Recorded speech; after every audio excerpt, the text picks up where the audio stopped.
शब्द आए दुल्हा सरकार की तरफ से छे ने, लेकिन कोनो बात नहीं, आई बुझा रहा मंगलमय दिन छे, दोनों तरफ से चलते हैं। सिया जी बहनिया हमार हो, सिया जी बहनिया हमार हो।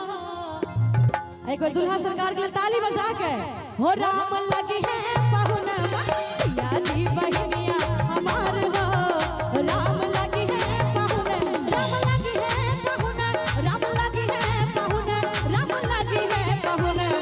सिया जी अरे सिया जी, अरे सिया जी बहनिया हमार हो, राम लगी है पहुना, सिया जी बहनिया हमार हो, राम लगी है पहुना।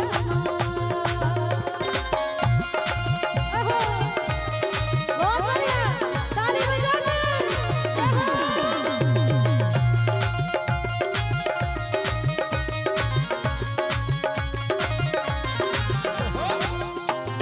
ताली बजा के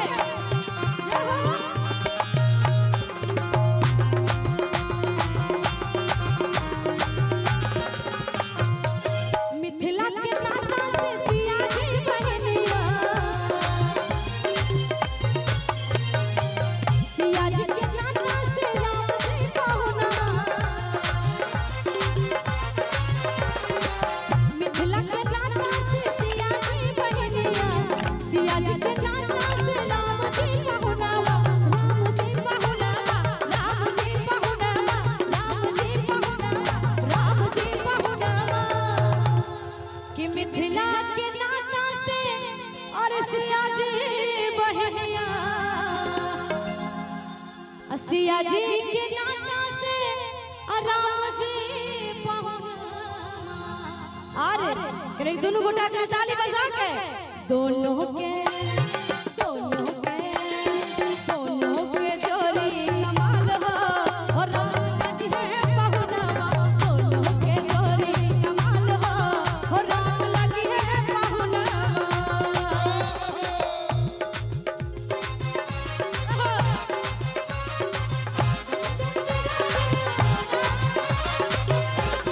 क्या बात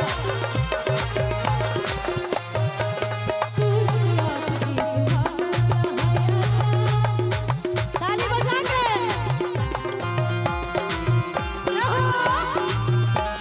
क्या बात है।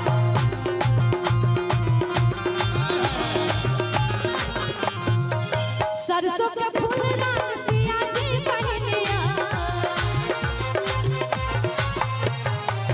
सरसों के फूल रात सिया जी बहनिया, तीसी के फूल रात राम जी पहुना। कि सरसों के फूल रंग सिया जी बहनिया, कि तीसी के फूल रंग राम जी पहुना। अकने ताली बजा के दोनों के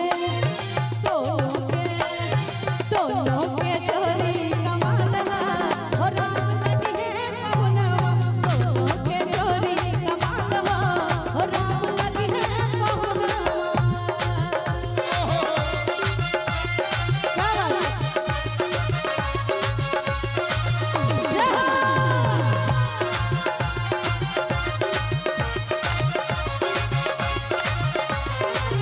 जय हो। क्या बात है।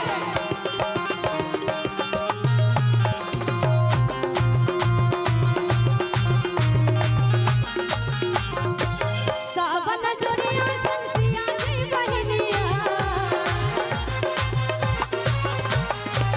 चैती जोड़िया सन सिया जी बहनिया। और देखियो गीत के भाव बड़ा सुंदर। चैती जोड़िया सन सिया जी बहनिया, फागुन महीना में जे पूर्णिमा हो छे और सावन में बड़ा अंतर हो छे। आई गीत के माध्यम से बड़ा सुंदर कहलखिन है। सावन की जोड़िया सन सिया जी बहनिया, भाद पठरिया सन राम जी पहुना, राम जी पहुना, राम जी पहुना, राम जी पहुना, राम जी पहुना। कि सावन अजरिया सन सिया जी बहनिया, कि कि भादव अनहरिया राम जी और की अंगना में एना ने करी ताली बजा के सब गोटे अंगना में उगी गेलै चान हो अंगना में उगी गेलै चान हो राम लगी है पहुना अंगना में उगी गेलै चान हो राम लगी है